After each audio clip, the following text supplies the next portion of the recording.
Selamat pagi, Bapak, Ibu, saudara-saudari sekalian yang terkasih di dalam Kristus. Shalom, apa kabarnya?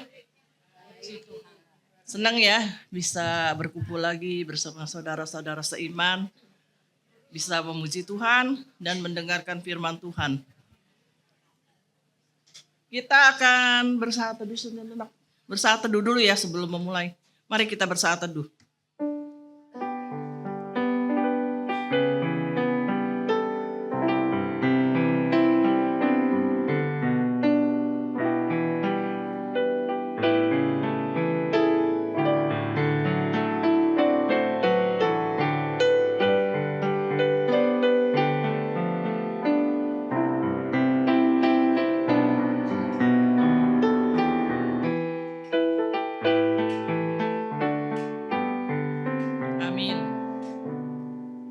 Kita akan menyanyikan lagu kebanggaan kita, Mars Usia Indah.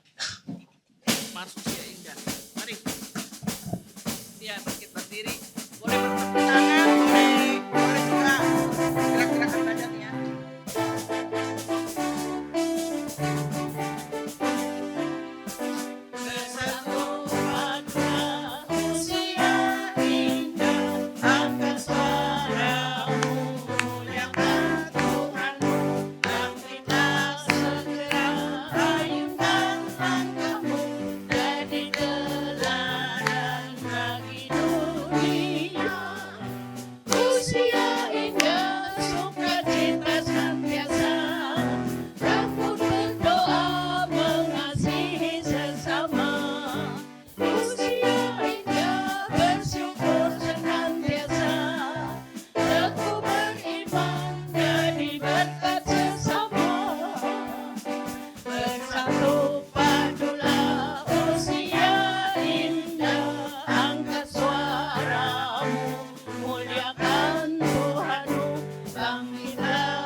Kita akan memuji Tuhan dari KJ 15.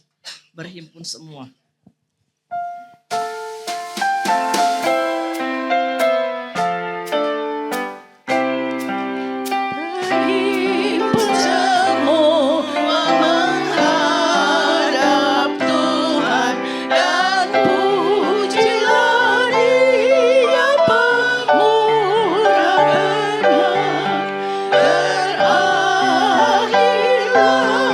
Segala pergumulan, ikan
Silakan duduk dulu, silakan duduk.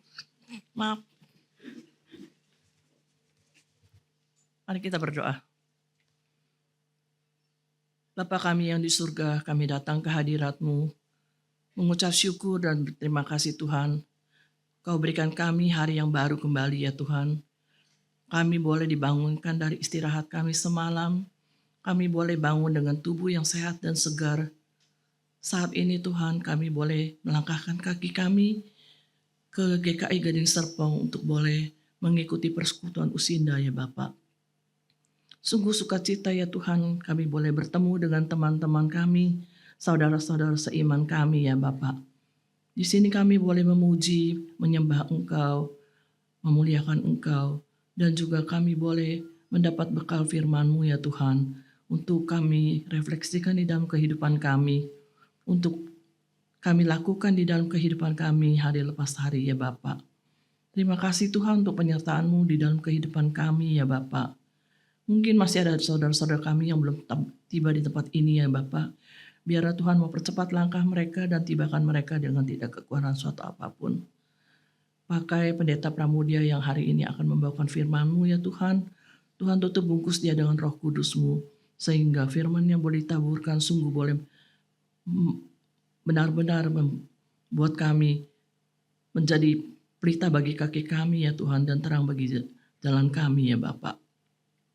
Tuhan Yesus, Tuhan pimpin Tuhan persekutuan ini dari awal, pertengahan, dan hingga akhir ya Tuhan. Kau usir segala kuasa kegelapan yang akan mengganggu konsentrasi kami ya Bapak. Tuhan, ampunilah segala dosa dan salah kami. Layakkanlah kami ya Tuhan untuk menjadi murid-Mu yang bisa menyenangkan hati-Mu. Di dalam nama Tuhan Yesus Kristus kami naikkan doa ini. Amin. Kita akan membaca Mazmur 31 ayatnya yang 15 sampai dengan 25. Kita akan membaca secara bertanggapan ya. Di situ ada itunya. Ada, ya betul. Saya akan membaca yang ganjil. Saudara-saudara sekalian membacanya yang genap ya. Mazmur 31 ayat 15 sampai 25. 1, 2, 3 aku yang ganjil aku yang baca. Tetapi aku kepadamu aku percaya ya Tuhan. Aku berkata, Engkaulah Allahku.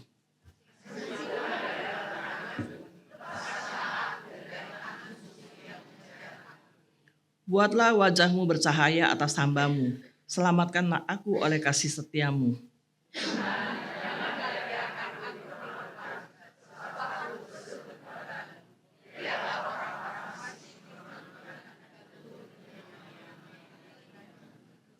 Biarlah bibir dusta menjadi keluh yang mencaci maki orang benar dengan kecongkakan dan penghinaan.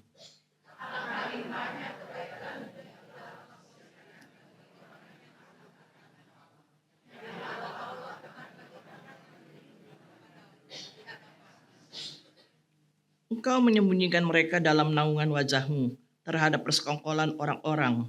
Engkau melindungi mereka dalam pondok terhadap lidah yang senang berbantah.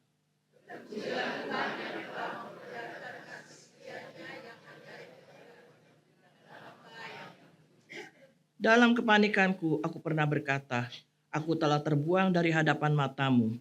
Tetapi sesungguhnya Engkau mendengarkan suara permohonanku ketika aku berteriak kepadamu minta tolong.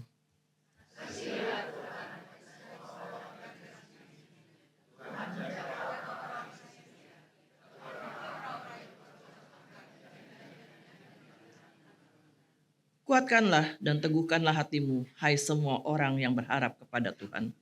Demikianlah sabda Tuhan. Kita akan menyanyi lagu pujian pengantar kesaksian dari KJ 33, baitnya yang ke-1 sampai 3. Nanti kesaksiannya oleh siapa ya? Kita puji Tuhan dulu.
dan kasih-Mu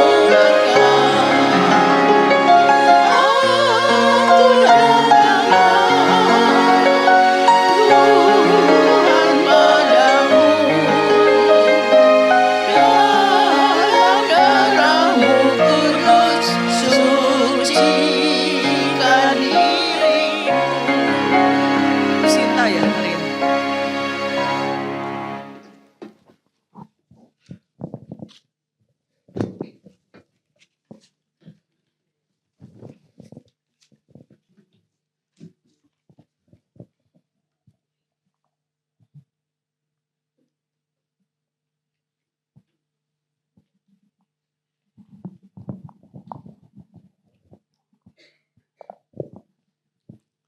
Shalom, Shalom.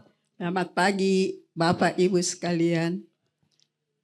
Pagi hari ini saya ingin bersaksi menceritakan penyakit saya terakhir-terakhir ini mungkin bisa berguna bagi Bapak Ibu yang belum mengalami seperti saya dan mudah-mudahan tidak dialami. Pada bulan-bulan terakhir sesudah 2025, saya sering mengalami kram kaki. Jadi saya abaikan aja. Tapi yang paling parah saya rasa, saya pergi perwil, pulangnya itu perwilnya sih mulai jam 5. Pulang sudah bisa jam 8, kadang kalau banyak diskusi bisa sampai di rumah jam 9. Malamnya kaki saya sudah kram. Sakitnya minta ampun. Dua-dua lagi. Saya cuma suruh gosok minyak panas tapi rasanya tidak ada gunanya. Sudah berulang sampai 4 kali. Akhirnya saya ke dokter. Dokter saya bilang lebih baik ibu konsultasi dengan dokter darah. Jadi saya ke dokter bagian darah, spesialis darah. Katanya harus ke radiolog supaya di CT scan dulu darah di dalam tubuh apa persoalan. Jadi waktu itu dokter beri waktu untuk saya ke radiolog, saya harus ke radiolog persis hari Jumat. Kita mau latihan angklung tapi saya minta izin sama Ibu Aji karena saya mau ke rumah sakit. Di situ dijelaskan dari jam 4 subuh tidak boleh makan minum. Minum pun tidak boleh. Kalau kita biasa periksa lab, minum itu masih boleh, makan yang tidak boleh. Jadi saya bilang betul-betul tersiksa. Jadi kami berangkat ke rumah sakit karena masuk di radiolog jam 11. Itu biasanya tepat waktu. Saya selama ini belum pernah di CT scan. Saya tidak mengerti apa itu CT scan, tapi dokter bilang masuk di dalam tabung tapi tidak menakutkan. MRI saya sudah beberapa kali, tapi katanya untuk CT scan beda dengan MRI. Ya saya berserah sama Tuhan, saya bilang sama dokter, ya Bu insya Allah baik semua katanya. Jadi saya ke rumah sakit jam 10, ke rumah sakit Primaya. Jam 11 tepat saya sudah masuk ruangan, ditanya apakah sudah puasa dari jam 4. Saya bilang sudah Pak. Nah, pasang kontras dulu karena CT scan itu harus pakai kontras. Dipasanglah jarum di sebelah kanan.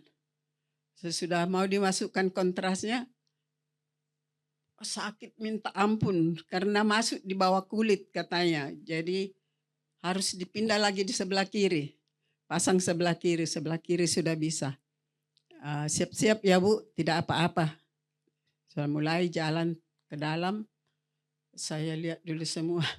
Tentunya kan sebelum masuk saya sudah berdoa. Paginya juga sudah berdoa, saya bilang Tuhan saya tidak tahu apa yang akan terjadi. Karena saya trauma juga. Ada teman saya waktu itu dia umur 60, saya masih 40-an. ibu itu datang ke Jakarta mengunjungi anaknya dengan suaminya. Dia kena stroke ringan di Jakarta, masuk rumah sakit. 4 hari di rumah sakit sudah boleh pulang. Tapi waktu mau pulang dokter bilang, kita scan dulu kepalanya bagaimana, adakah pendarahan bagaimana. Tidak mau. Tapi suami berkeras dengan dokter.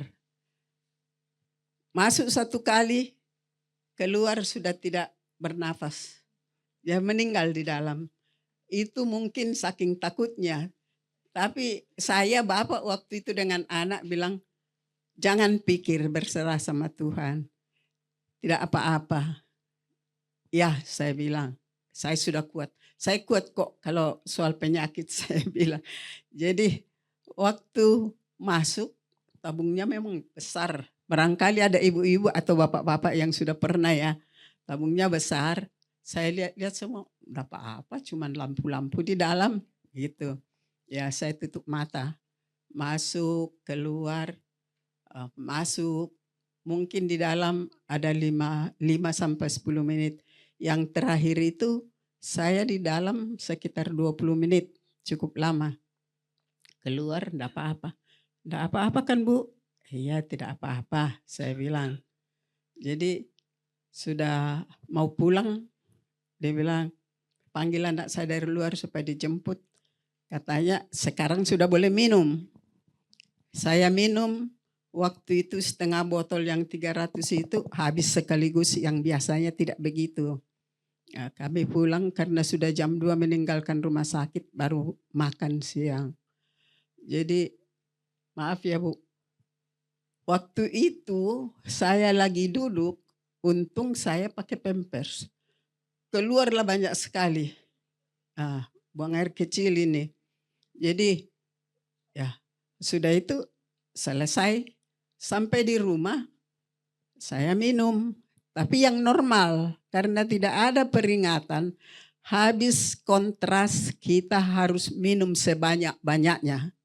Saya tidak tahu dan tidak diperingatkan. Saya minum normal biasa. Hari Sabtu pagi saya tidak buang air kecil. Saya minum, tidak buang air kecil. Tidak biasa begini, saya bilang anak saya. Sorenya mulai sakit perut bagian bawah. Udah itu malamnya sudah ke samping. Tapi hari Minggu saya bilang sama Bapak, kita ibadah. Kami sering ibadah online. Karena kadang sudah tidak kuat ke gereja. Kami ibadah online masih baik-baik.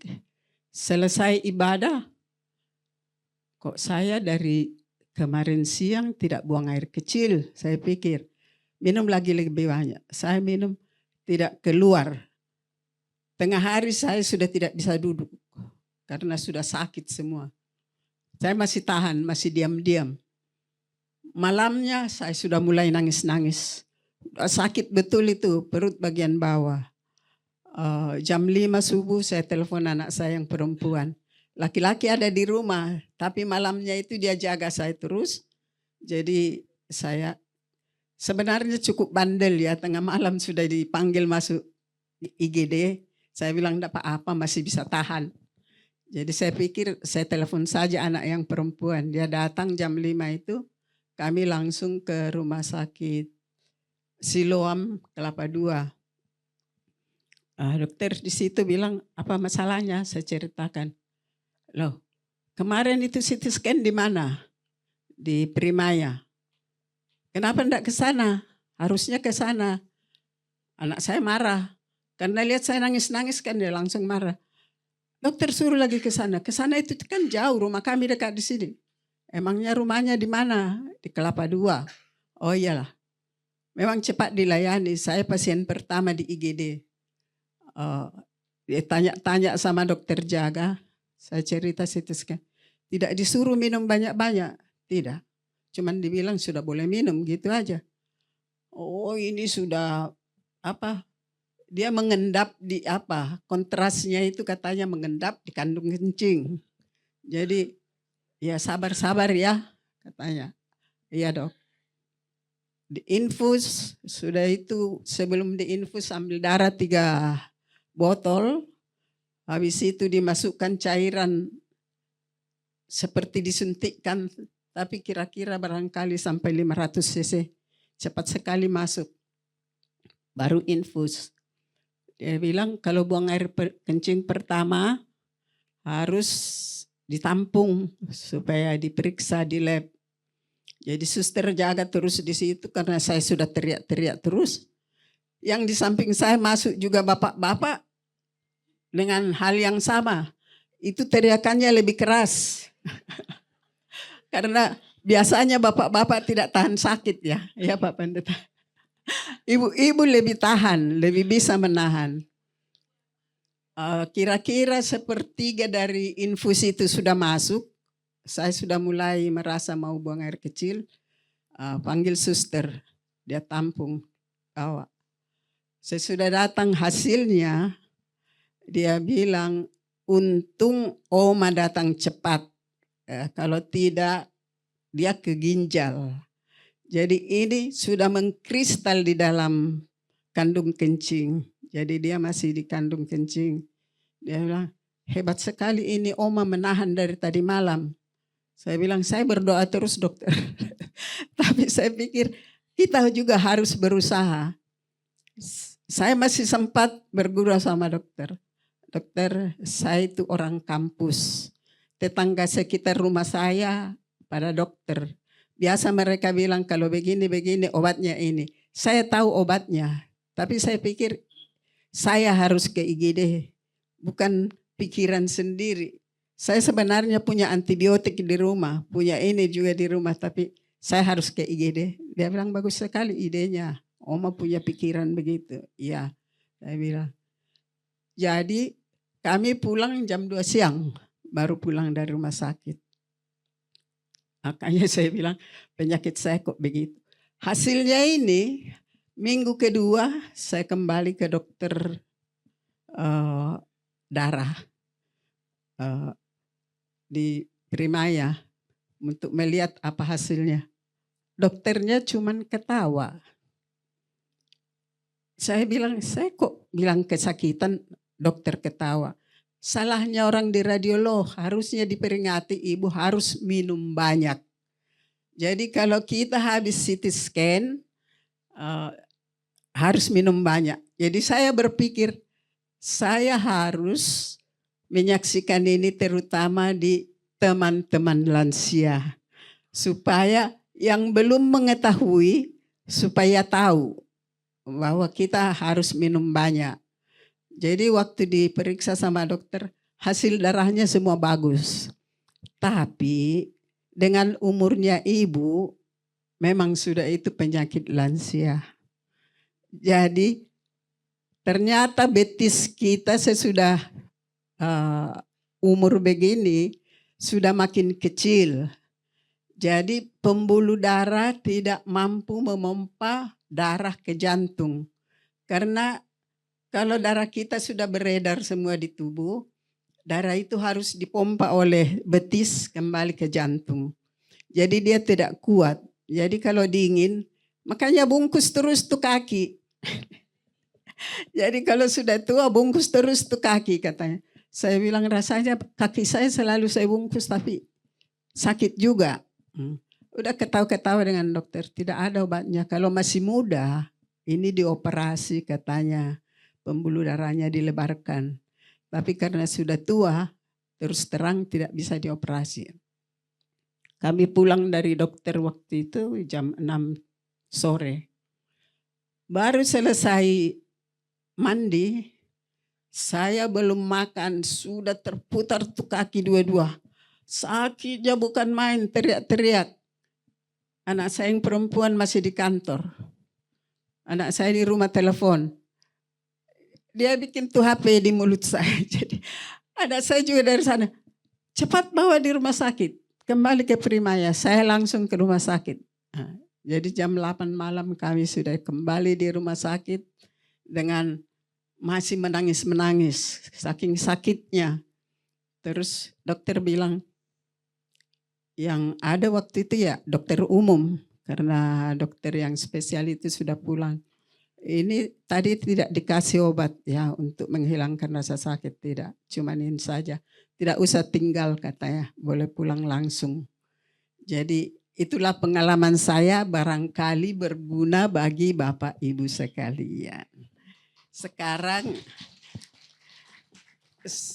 saya ingin memuji Tuhan, tapi mungkin Bapak Ibu bisa ikut, kita menyanyi bersama-sama ya. Hanya Yesus jawaban hidupku.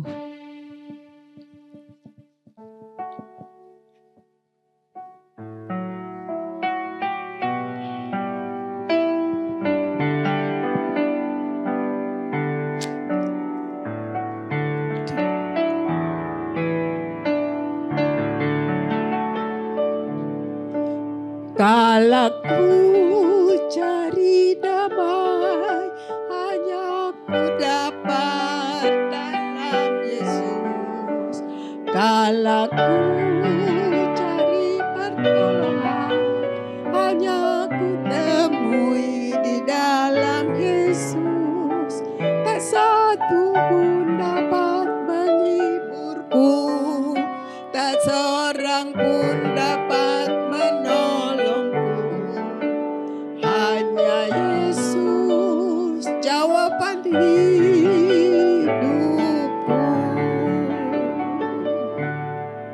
Bersama Dia hatiku damai, walau dalam lembah kekelaman.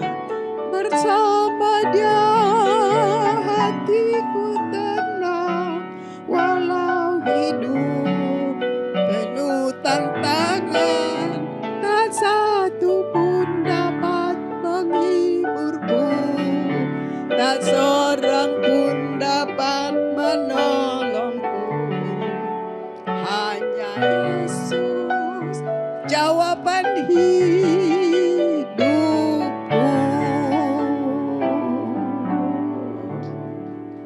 Terima kasih.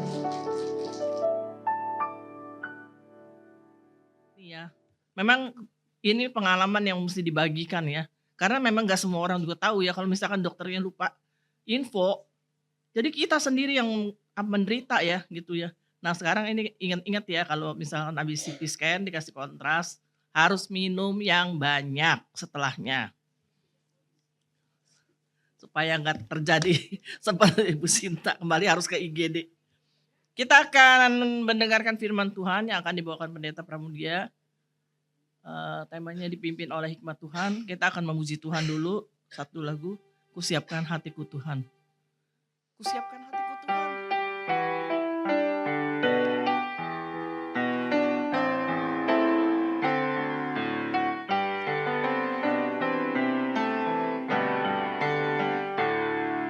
Kusiapkan hatiku Tuhan, menyambut firman-Mu saat ini. Aku sujud menyembah Engkau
kita berdoa. Bapa Surgawi, kami rindu mendengarkan firman Tuhan. Rindu ditegur oleh firman Tuhan. Rindu dikuatkan oleh firman Tuhan. Dan kami bersama-sama mau membuka hati dan pikiran kami. Khususnya ketika hari ini kami mau belajar tentang hikmat yang daripada Tuhan. Kami mau dipimpin oleh hikmat yang daripada Tuhan di dalam kami mengarungi kehidupan kami ke depan. Maka tolonglah kami dalam segala keberadaan kami, keterbatasan fisik kami, tetapi juga tentang keberadaan hati kami yang barangkali masih menyimpan kekecewaan, masih menyimpan perkara-perkara di belakang yang membelenggu kami. Biarlah hati kami dipulihkan, sehingga kami boleh diterima, kami boleh melihat, kami boleh merasakan hikmat Tuhan itu sungguh-sungguh menguasai hidup kami. Ya Tuhan, bersabdalah, dengan kerendahan hati kami mendengar. Di dalam nama Tuhan Yesus Kristus kami berdoa. Amin. Mari kita bersama-sama memperhatikan bacaan kita dari Yakobus pasal 3 ayat 13 sampai dengan ayat 18.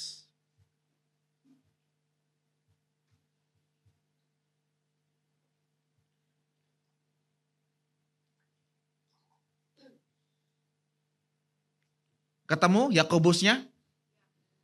Perjanjian lama. Ya nggak akan ketemu orang nyari di perjanjian lama. Yakobus kok di perjanjian lama. Oh, sampai lebaran nggak beres-beres itu nyarinya. Ya, perjanjian baru rada belakang sedikit. Tapi pada pakai handphone ya sekarang ya. Cepet ya nyarinya ya. Yakobus pasal 3 ayat 13 sampai 18. Siapa di antara kamu yang bijak dan berbudi? Baiklah, dengan cara hidup yang baik, ia menunjukkan perbuatannya dalam kelemah lembutan yang lahir dari hikmat. Jika kamu menaruh perasaan iri hati dan mementingkan diri sendiri, janganlah memegahkan diri dan janganlah berdusta melawan kebenaran. Hikmat seperti itu tidak datang dari atas, tapi dari dunia, dari nafsu manusia dan setan. Sebab di mana ada iri hati dan mementingkan diri sendiri, di situ ada kekacauan dan segala macam perbuatan jahat. Namun, hikmat yang dari atas pertama-tama murni.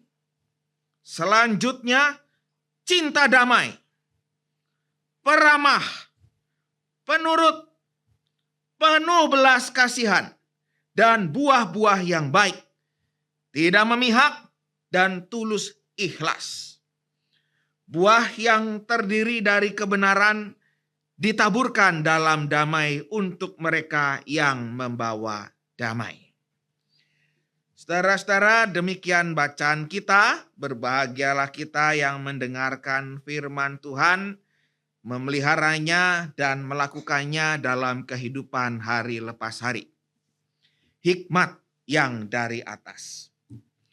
Saudara-saudara yang terkasih dalam Tuhan, beberapa waktu yang lalu ada seorang yang membersihkan rumah ibunya yang sudah berpulang ke sorga.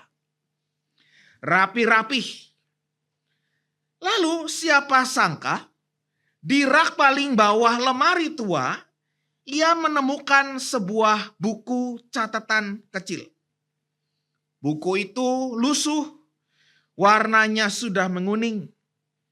Tapi di dalamnya ada tertulis puluhan tanggal dan nama orang. Setiap halaman dimulai dengan kalimat seperti ini. Dia baca buku itu. Ya Tuhan, hari ini aku berdoa untuk anakku. Pas sekali. Anaknya melihat buku itu, mamanya sudah meninggal, dan dia melihat kata-kata itu. Dia baca itu. Ya Tuhan, hari ini aku berdoa untuk anakku. Supaya dia tidak hanya pintar, tapi berhikmat. Aku juga berdoa untuk menantuku. Supaya tidak mencari jalan gampang, tapi sabar menjalani hidup yang benar. Aku berdoa juga untuk cucuku, supaya bertumbuh jadi orang yang lembut, penuh damai, dan tidak suka bertengkar. Setelah membaca tulisan itu, saudara-saudara, ia menangis. Ia baru sadar bahwa ternyata ibunya tidak sekedar memberikan harta warisan, tetapi memberikan hikmat dari Tuhan. Bukan hikmat duniawi yang penuh dengan tadilah catatan-catatan dalam bacaan kita, ambisi dan seterusnya. Tapi hikmat yang murni, pendamai, penuh belas kasihan dan tidak munafik. Di dalam doa anaknya itu sambil menangis ia berkata kepada Tuhan, Tuhan, ternyata hidup kami selama ini bukan hanya dibentuk oleh kerja keras seorang tua, seorang mama ataupun seorang papa. Ternyata hidup kami sebagai anak, mantu dan cucu dibentuk oleh doa-doa sederhana. Doa seorang ibu yang berhikmat. Saudara-saudara, saya mau tanya, apakah saudara-saudara sudah membuat tulisan yang disimpan di rak bawah? Loh, ini serius. Iya. Siapa tahu nanti dibaca oleh siapapun yang menemukan ya. Ternyata itu menjadi tulisan yang luhur sekali. Kalau belum, nanti sampai rumah bikin. Ya, bikin. Supaya yang menemukannya melihat bahwa hidup dia berharga bukan karena menerima uang, rumah, tapi dia merasa hidup dia berharga karena ternyata didoakan. Ya. Nah, saudara-saudara, seringkali kita sudah merasa usia lanjut. Orang-orang akan melihat kita sebagai sosok yang sudah makan asam garam kehidupan. Ya, aku sudah tua, pengalamanku banyak. Aku telah melewati musim-musim kehidupan. Kita merasa bahwa saya tuh sebenarnya tidak punya kekuatan fisik. Kita merasa bahwa saya lebih bisa menilai, lebih tahu yang lebih pas. Nah, hari ini kita mau bersama-sama merenungkan perasaan kita yang seperti itu karena kita sudah jauh lebih tua daripada yang lain. Anak-anak, mantu, cucu, ataupun adik-adik kita. Kita mulai dengan pertanyaan begini. Oke, silakan kita merasa lebih tua dan seterusnya. Tapi kita mulai dengan pertanyaan seperti ini. apakah hidup kita sampai saat ini masih sungguh-sungguh dipimpin oleh hikmat Tuhan. Karena dipimpin oleh hikmat Tuhan itu bukan sesuatu yang otomatis.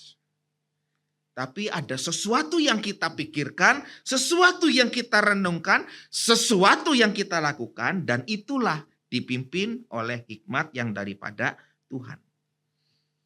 Bukan tentang umur juga, bukan tentang berapa besar kecilnya kita dan segala sesuatu yang kita miliki, tetapi soal apakah kita bersedia dituntun atau menolak tuntunan.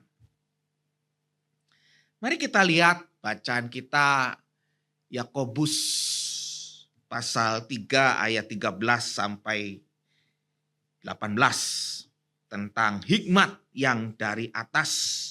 Dan tentu kita tadi sudah sangat jelas mendengarnya bahwa ada beda yang sangat tajam dengan hikmat yang dari dunia atau kemudian disebut dengan hikmat duniawi.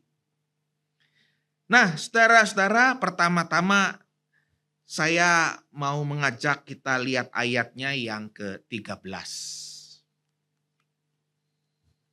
Siapakah di antara kamu yang bijak dan berbudi? Baiklah ia dengan cara hidup yang baik, menyatakan perbuatannya oleh hikmat yang lahir dari kelemah lembutan.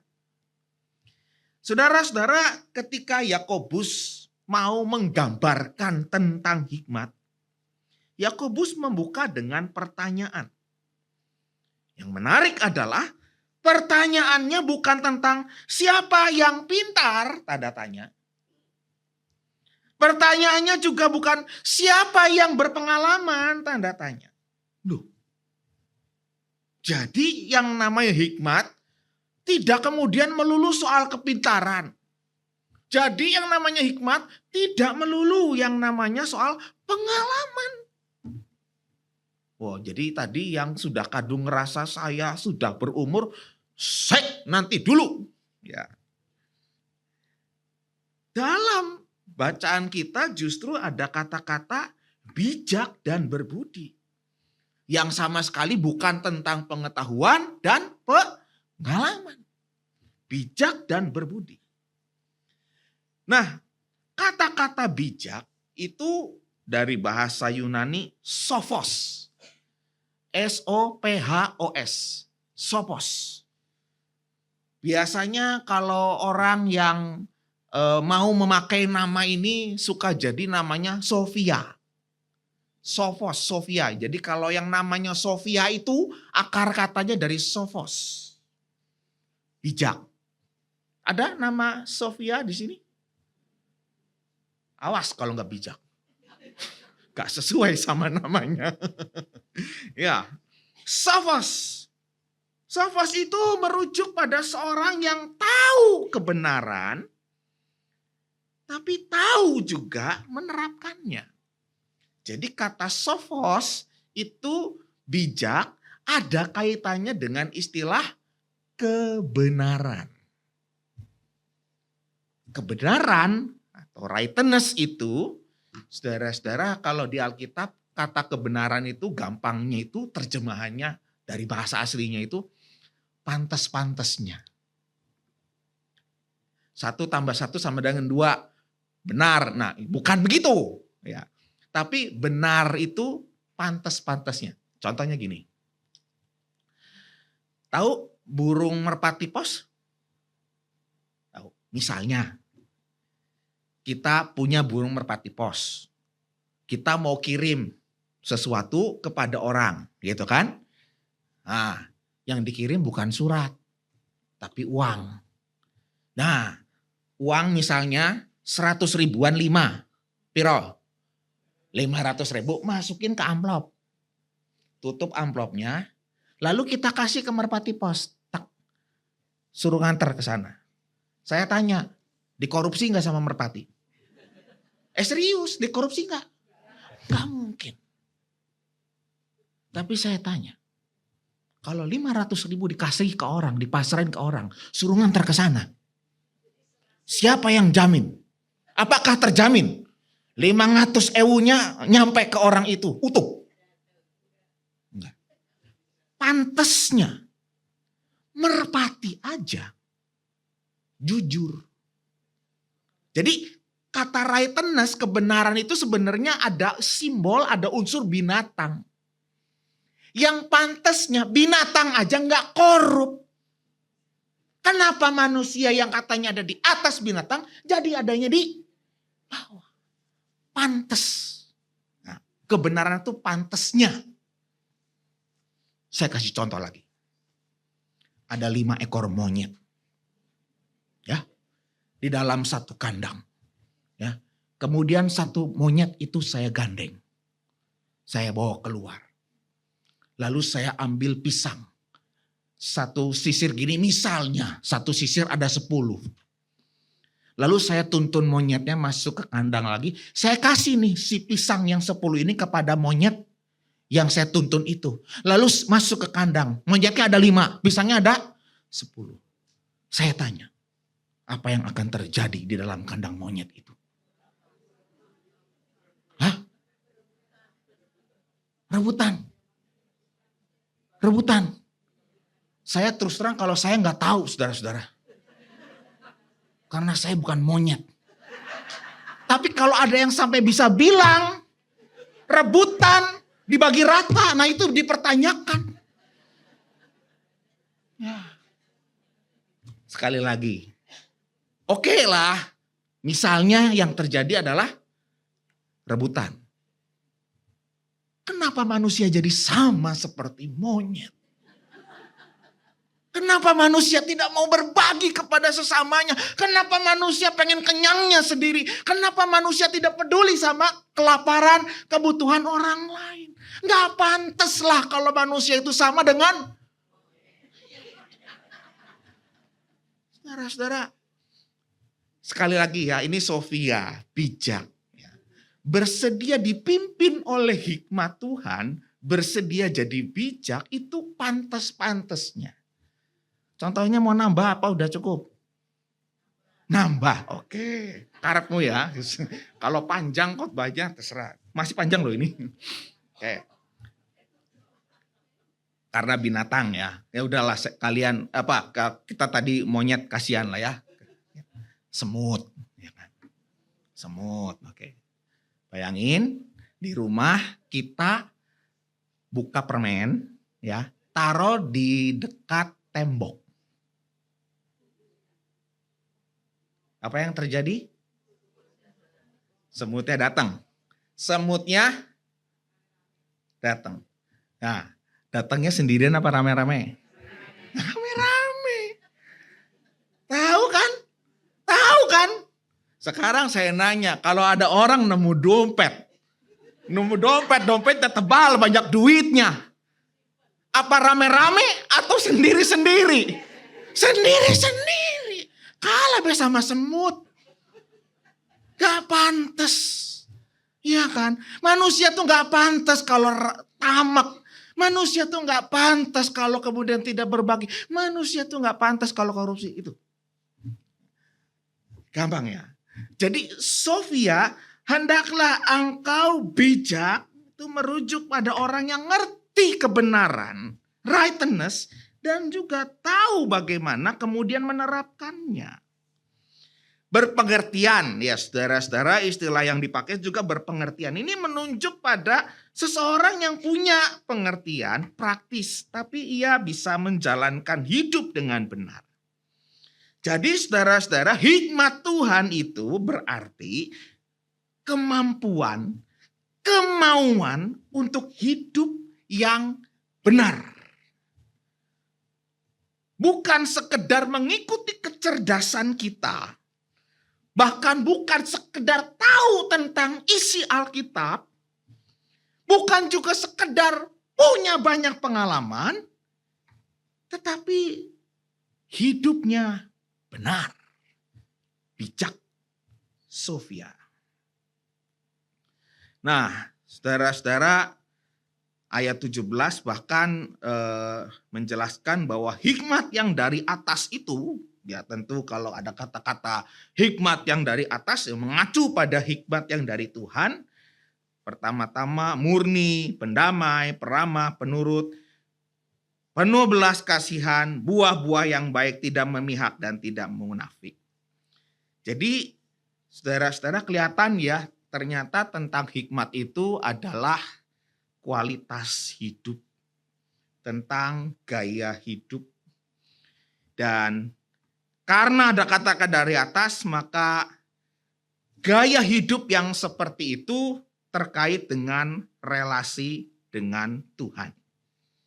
Relasi dengan Tuhannya baik, maka menghasilkan tindakan-tindakan yang baik.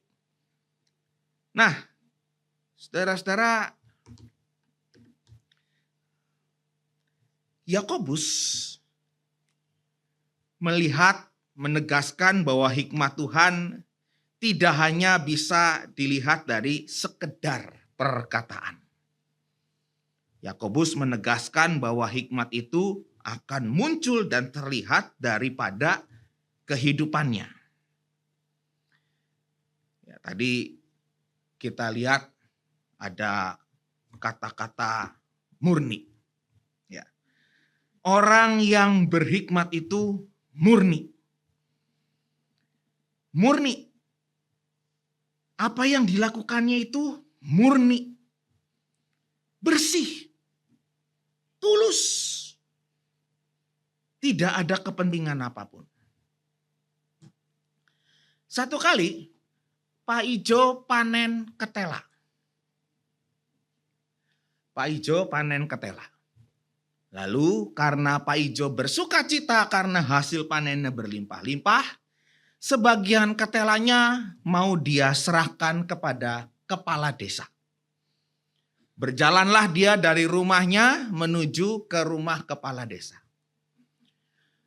Pak Ijo yang sedang menggotong ketela menuju kepala desa bertemu dengan si Joko. Joko lihat. Joko bilang sama Pak Ijo, "Jo, mau kemana kamu bawa ketela? Aku baru panen. Aku mau menyerahkan sebagian panenku kepada kepala desa." "Oh ya, apa itu?" "Ketela." "Oh iya, udah ketahuan ketela masih nanya gitu." Dah akhirnya bawa. Sampai di rumah kepala desa, "Pak Kades, ini ada sebagian hasil panen saya. Monggo diterima." "Wah, terima kasih." Lalu Pak Kades di rumah teriak sama istrinya, "Bu, di dapur ada apa, Bu?" "Ada ayam 3 ikat. Bawa sini ayamnya. Kasih ke Pak Ijo yang sudah nganter ketela." Lalu ayamnya dibawa, jalan pulang. Jalan pulang ketemu lagi sama si Joko. Berangkat bawa ketela, pulang bawa ayam. Waduh, Joko mikir, wah kalau pergi ke rumahnya Pak Kades, investasi gede. Berangkat bawa ketela, pulang bawa ayam. Mas, luar biasa. Berpikir investasi. Lalu Joko mikir, aku mau investasi juga. Lalu bawa ke rumah. Bawa kambing. Nah kan kalau ketela jadi ayam kan lumayan. Kalau kambing mungkin jadi dinosaurus begitu ya. Nah bawa kambing nyampe ke rumah Pak Kades. "Pak Kades, ini saya kebetulan kambingnya beranak banyak. Monggo kambingnya diterima." "Oh ya, Bu Kades, Bu, di dapur ada apa?" "Ketela." Ya sudah, ketelanya dikasih ini loh, lumayan kita punya kambing. Jadi yang paling beruntung siapa? Pak Kades. Itu memang repot kalau orang memberi dengan tidak murni. Ya, perbuatan orang berhikmat itu jelas, kelihatan, murni. Yang paling murni siapa dalam cerita ini? Pak Ijo. Memang sudah dia pengen melepaskan kates yang dimilikinya.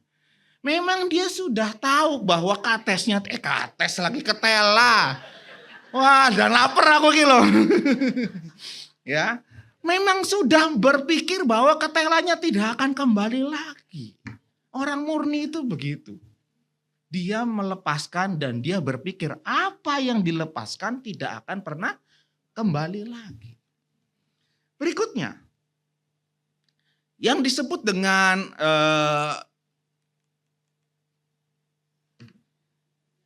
buah yang nyata adalah pendamai. Pendamai itu berarti ia tidak suka memperkeruh suasana, tetapi berusaha membawa damai dan mendamaikan yang berselisih.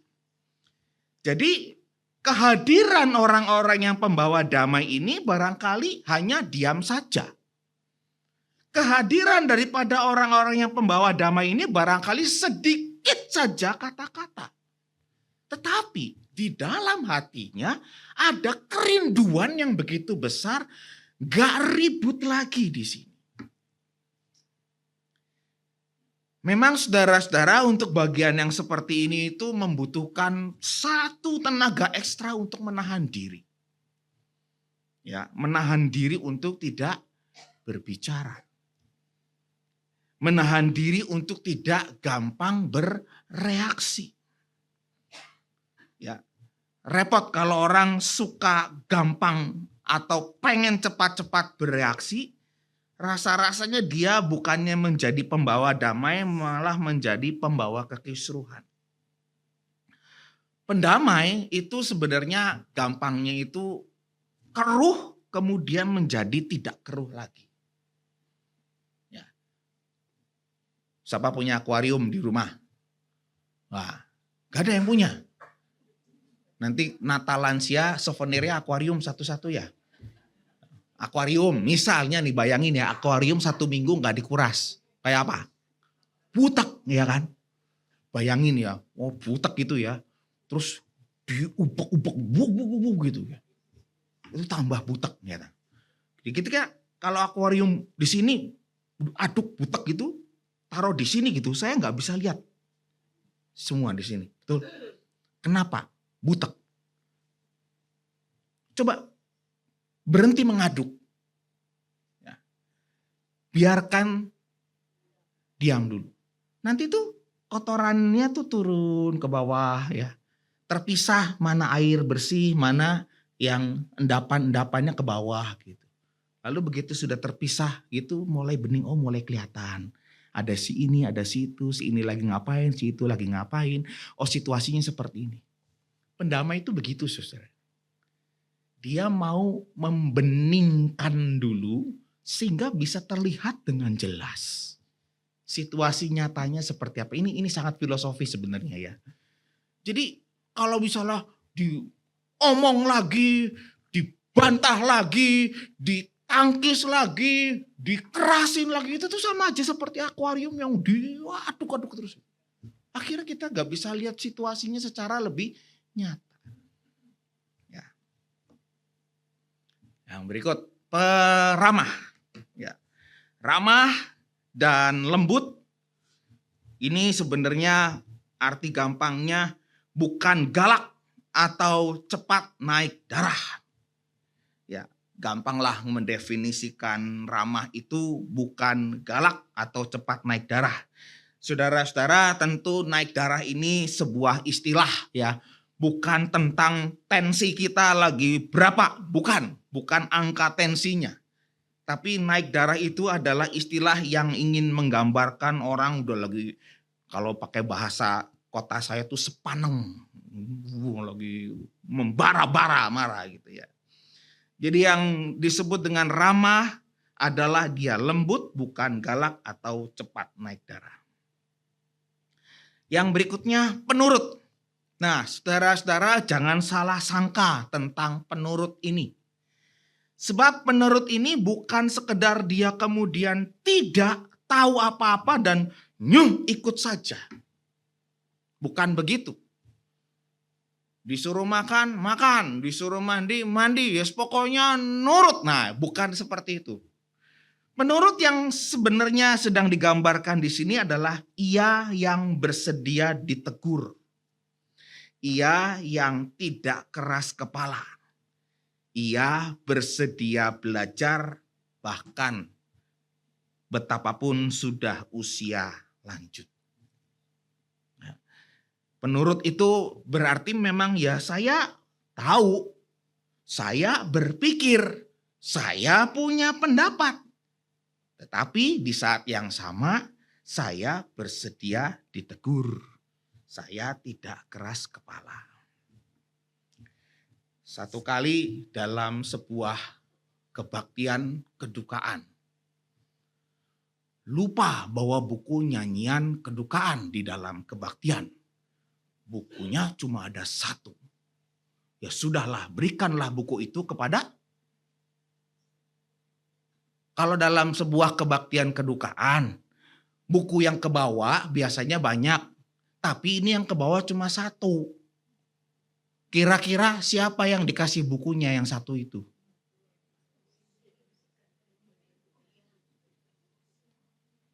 Liturgos.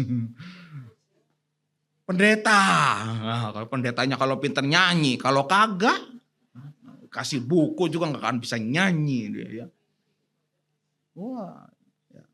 Lalu dia akhirnya pendeta itu dipasrahin satu buku itu.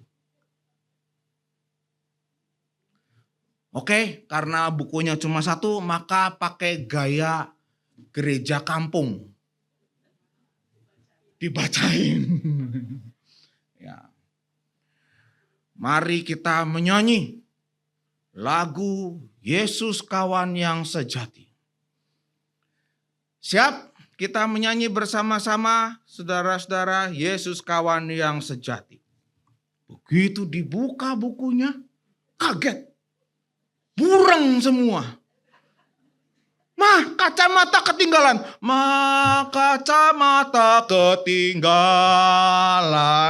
Bukan itu maksudnya. Bukan itu maksudnya.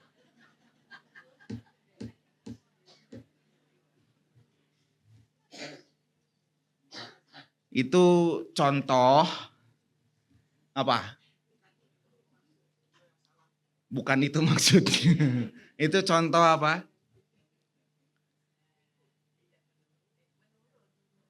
Menurut tapi ininya enggak kenapa bisa ke bawah-bawah? Kacamata ketinggalan, bukan itu maksudnya. Nurut tapi ya itulah.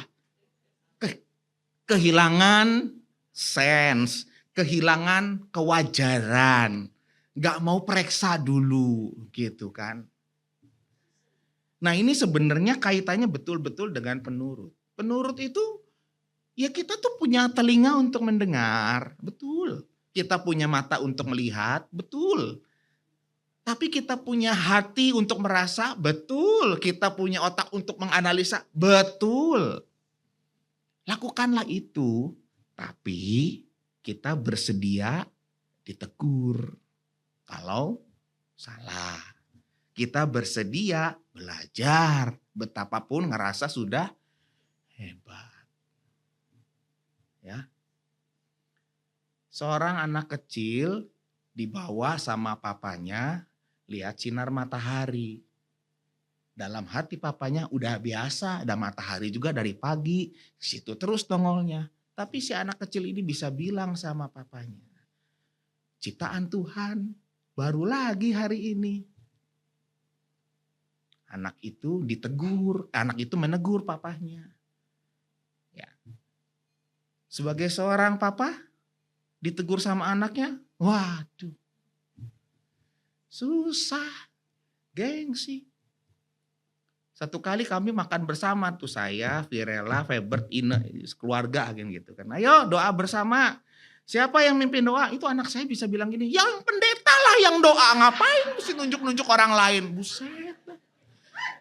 Yang pendeta lah yang mimpin doa, masa yang lain? Nah, dia belajar sih. Ya saya ditegur pada saat itu bukan karena saya tukang tunjuk mimpin doa. Saya ditegurnya adalah jangan-jangan saya di gereja juga kerjaannya suka nunjuk orang-orang untuk mimpin doa. Gak bisa lah. biarkanlah itu datang dengan sendirinya. Setuju? Setuju gak? Kalau mimpin doa biarlah datang sendiri, begitu, setuju? Loh. Ayo kita berdoa syafaat. Siapa yang rela hati mau berdoa? Nggak ada, meneng kabeh, duduk diam, malah udah duluan begini. Padahal doanya belum mulai. Biar apa? Nggak ditunjuk. Yang lanjut. Penuh belas kasihan dan buah-buah yang baik. Hidupnya menghasilkan kebaikan, hidupnya menghasilkan empati, dan tindakan kasih kepada sesama. Tidak memihak, tidak membeda-bedakan orang, entah karena status sosial, suku, atau kelompok. Tidak munafik, apa yang diucapkan sejalan dengan apa yang dilakukannya, dan disinilah terlihat hidup orang berhikmat. Nah, saudara-saudara yang terkasih dalam Tuhan Yesus Kristus, mari kita menerapkan hidup yang berhikmat, dipimpin oleh hikmat Tuhan dalam kehidupan hari lepas hari. Bagaimana kita dapat menerapkannya? Pertama, saudara-saudara, menjadi teladan dalam keluarga. Sebagai seorang tua, opa, oma, mari kita jadikan pribadi yang menghadirkan damai. Bukan keributan. Banyak anak dan cucu yang kadang-kadang menjadi resah dan gelisah. Tapi siapakah yang paling bisa meredamkan resah dan gelisah itu? Tiada lain, Dia yang dituakan. Karena itu, posisi yang dituakan adalah posisi yang sangat strategis. Dialah yang berpengaruh. Dialah yang mengajarkan kesabaran dan berpengaruh. Dialah yang mengajarkan ketulusan dan berpengaruh. Mengajarkan keramahan dan berpengaruh. Yang kedua, saudara-saudara bersikap rendah hati dan terbuka untuk belajar. Seringkali kita merasa sudah tahu segala-galanya. Tetapi orang berhikmat justru mau belajar. Terbuka pada masukan dan tidak malu. Kerendahan adalah pintu menuju hikmat. Saudara-saudara, ayat 18 mengatakan begini, di bagian yang akhir. Buah yang terdiri dari kebenaran ditaburkan dalam damai untuk mereka yang membawa damai. Mari saudara-saudara kita gunakan hari-hari ini untuk menabur perbuatan baik. Menguatkan orang lemah, mendoakan yang sakit, menolong tetangga, menyemangati teman. Ya, itu bukan hal-hal yang besar ataupun hal-hal yang baru. Tetapi itulah buah kebenaran yang pada akhirnya akan membawa sukacita yang sejati. Tuhan menolong kita. Amin.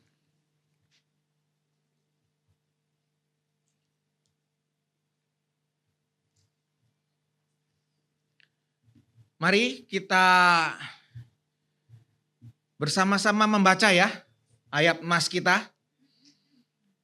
Saya minta saudara-saudara ketika mengatakan janganlah bersandar pada pengertianmu sendiri. Bagian inilah yang serius dan tegas. Kita baca bersama-sama ya. 1, 2, 3. Amsal 3 ayat 5-6. Percayalah kepada Tuhan dengan segenap hatimu. Dan janganlah bersandar pada pengertianmu sendiri. Akuilah Dia dalam seluruh hidupmu, maka Ia akan meluruskan jalanmu. Ya, Tuhan menolong kita. Amin.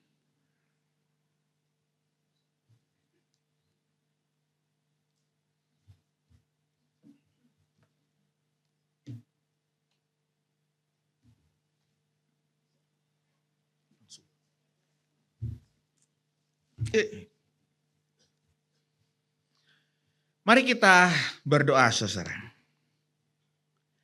Dalam kesempatan doa syafaat ini ya Tuhan, kami bawa di dalam doa untuk saudara-saudari kami, yaitu Ibu Te Aili yang masih dalam pemulihan pasca laparoskopi empedu. Kami juga berdoa untuk Ibu Sri Gunowati yang sempat mengalami retak tulang karena jatuh. Kami berdoa untuk Ibu Hedi Yufon yang akan menjalankan beberapa pemeriksaan karena rasa lemah tubuhnya. Kami berdoa juga untuk Ibu Evi Sinta, pemulihan pasca laser katarak mata kanan dan pada tanggal 7 Juni 2025 yang akan datang akan menjalani laser untuk katarak pada mata kiri. Tuhan berkati juga saudara-saudari kami yang lain yang belum sempat disebutkan, namun kami ketahui dalam keadaan sakit. Tuhan yang menolong setiap upaya pengobatan yang dilakukan, terapi medis yang sudah direncanakan maupun sedang dan akan dilakukan. Kami berdoa ya Tuhan untuk kesehatan pengurus dan seluruh anggota jemaat Usindah beserta dengan keluarganya. Berkati dengan kesehatan yang prima sehingga mereka boleh menjalankan hari demi hari dengan sukacita. Kami datang juga dalam doa untuk program kerja Usindah yang telah direncanakan. Tuhan berkati agar tidak sekedar berjalan sesuai dengan rencana, tetapi juga menjadi berkat, mendatangkan pertumbuhan iman. Kami berdoa untuk proses pembangunan gedung gereja. Kami berdoa ya Tuhan, selain supaya proses berjalan dengan lancar, tepat waktunya, tetapi juga Tuhan cukupkan segala upaya penggalangan dana. Kami bersyukur untuk mereka yang boleh mempersembahkan apa yang mereka miliki, bersuka cita, bahkan terharu. Biarlah ya Tuhan, hidup bergereja kami semakin diwarnai dengan kehadiran yang mau memberikan diri, terus berperan serta secara khusus untuk pembangunan gedung gereja. Kami mengingat saudara-saudari kami yang berulang tahun dari tanggal 29 Mei sampai 4 Juni 2025. Tanggal 2 Juni kami bersuka cita bersama dengan Ibu Marianti Winarko. Tanggal 4 Juni kami bersuka cita bersama dengan Penatua Toba Sitorus. Tuhan berkati dengan hikmat yang dari Tuhan. Saudara-saudari kami yang menjalani hidup di tahun yang barunya ini senantiasa sukacita, sehat, dan berhikmat. Inilah doa syafaat kami di dalam nama Tuhan Yesus. Amin.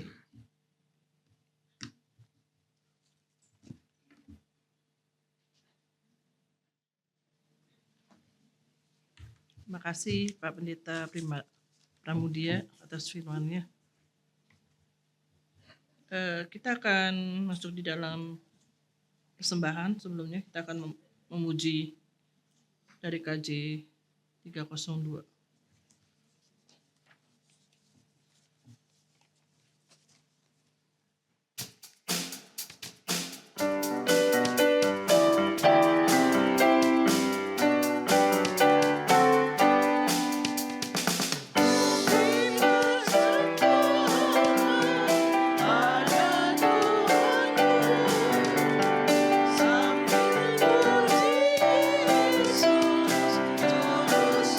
Sambil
percaya dalam Tuhanku. Mari kita bawa persembahan kita dalam doa. Kembali kami datang ke hadirat-Mu ya Tuhan, mengucap syukur dan berterima kasih Tuhan. Kami sudah mendengar firman-Mu Tuhan, bahwa kami harus bergantung padamu dan juga mengingat akan hikmat yang daripada Tuhan. Beri kami Tuhan terus hati yang setia untuk dengar-dengaran akan firman Tuhan. Tuhan, saat ini kami bawa persembahan kami yang asalnya daripadamu juga ya Tuhan. Biarlah Tuhan memakai dan kuduskan persembahan ini untuk lebaran kerajaan-Mu ya Tuhan. Untuk boleh memuliakan nama-Mu. Ya Yesus, berkatilah tangan-tangan yang sudah memberi. Tuhan, kiranya memberkati kami semua ya Bapak. Ampunilah sekiranya kami juga masih belum bisa memberi ya Bapak. Tuhan, dengarlah doa kami yang jauh daripada sempurna. Kami menaikkan dalam satu nama Tuhan Yesus Kristus yang telah menjadi juru selamat dan penebus kami hidup. Terpujilah Engkau ya Tuhan, haleluya. Amin. Kita sampai di penghujung persekutuan kita. Marilah kita menyanyi satu lagu penutup, Kuperlukan Juru Selamat.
Saudara-saudara, arahkanlah hatimu pada Tuhan dan terimalah berkat Tuhan. Kiranya kasih daripada Allah Bapa akan meneguhkanmu untuk hidup sebagai orang-orang yang berhikmat. Kasih daripada Tuhan Yesus Kristus akan menggugah engkau menjadi seorang sahabat sehingga engkau berinspirasi bagi orang-orang yang ada di sekitarmu. Kasih daripada Allah, Roh Allah yang Maha Kudus akan senantiasa menuntunmu untuk terus hidup di jalan yang benar. kemuliaan Allah Bapa, Putra, dan Roh Kudus melingkupi hidup kita saat ini sampai selama-lamanya. Bapa, terima kasih. Bapa, terima kasih. Bapa, terima kasih. Bapa di dalam surga, ku berterima kasih. Amin.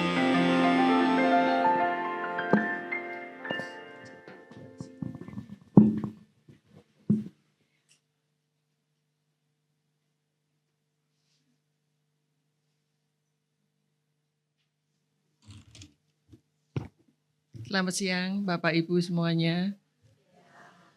Saya akan membacakan beberapa warta dari pengurus.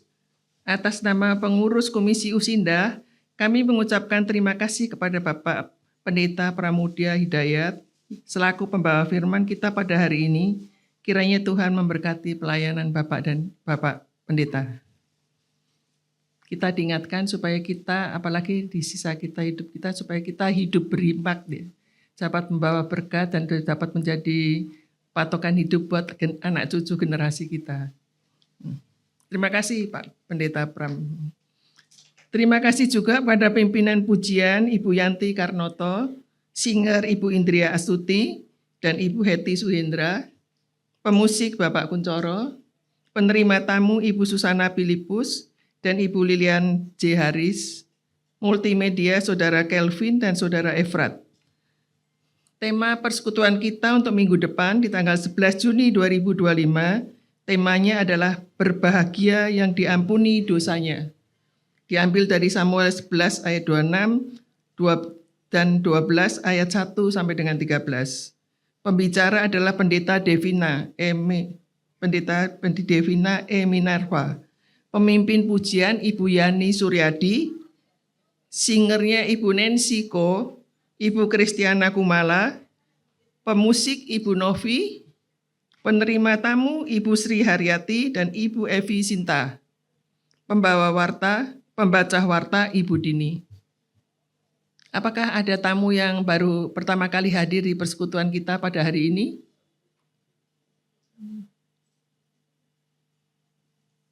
Ada? Silakan Pak. Maju ke depan untuk memperkenalkan diri Pak. Oh, nggak bisa jalan? Ibu? Oh, atau ibu sebagai wakilnya. Ya udah.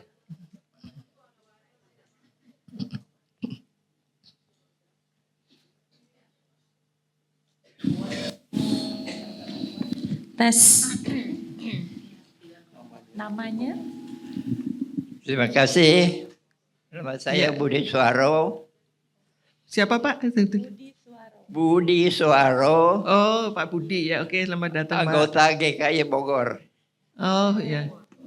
Sekarang di sini lagi di rumah anak atau memang mau menetap di sini, Pak? Di rumah anak. Kenapa, Bu? Tinggal di rumah anak. Oh, ya. Ya. Diharapkan minggu-minggu depan datang kembali ke persekutuan ya, Pak. Ya, terima kasih. Umur 91 tahun. Oh. Yuk, kita nyanyikan.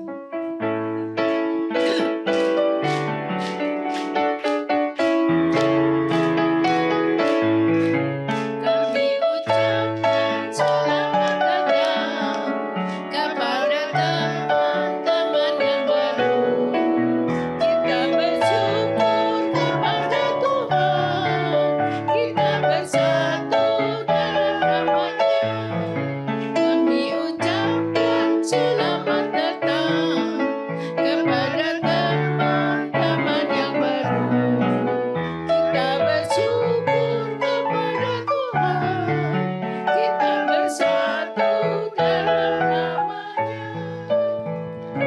lagi terima kasih kehadirannya, diharapkan minggu depan datang kembali Pak. Pengumuman selanjutnya adalah dari komisi, yaitu setelah persekutuan ada MMA dan ada latihan paduan suara. Pada tanggal 6 Juni, hari Jumat, tidak ada kegiatan melukis karena libur Hari Raya Idul Adha. Demikian pengumumannya, hanya sekian Bu. Bapak Ibu, sampai berjumpa Rabu depan, persekutuan yang akan datang. Tuhan memberkati kita semua. Ya, terima kasih.